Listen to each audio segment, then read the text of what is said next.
As a sound system provider, I've worked a lot of shows this summer where the bands were supplying in-ear monitor rigs. And I've seen them make some common mistakes that would be very easy to correct. I've talked about labeling the tails from the splitter snake with the source, not numbers. Patching by name is much more efficient.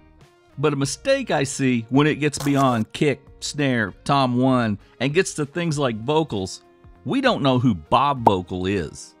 We probably don't even know who lead vocal is, let alone what position they'll be on the stage. Label the tails by the vocal position, like vocal stage right, center vocal, vocal stage left. The same is true for electric guitars. We don't know which amp position is lead guitar or rhythm guitar, and we'll have to mic those. Denote the position, guitar stage right, guitar stage left, etc. This is all true for the splitter snake patch panel as well. If you're bringing and patching your own mics and cables, it might not matter to you since you know who's in the band and what they do. But for a provider who doesn't really know any of that, we need to know positions.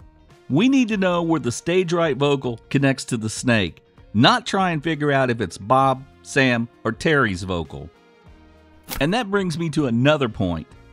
Typically, each group of vocals or similar instruments will be pinned in the order they appear on stage, and that is from stage right to stage left, and from downstage to upstage.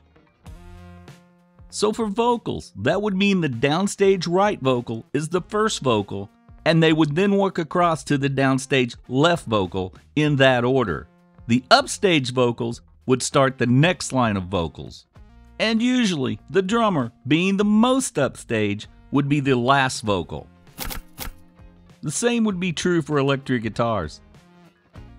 While this is not carved in stone, the general reason you'll see this typically used is because this is the order from front of house that you will see the instruments and vocals.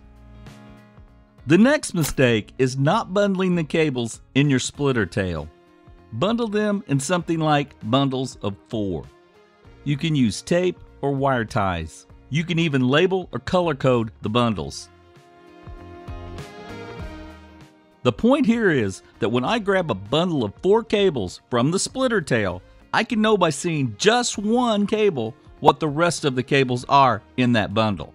Otherwise, without bundling, if I happen to grab channel 1 to start patching, there might be 15, 23, 31 or more other cables to sort through to find the second channel that I need. This just makes it much simpler and more efficient. And that's what it's really all about, efficiency. I'll put some video links down below. Here's another video you might want to check out along these same lines. Thanks for watching, thanks to the patrons, and I will see you next time.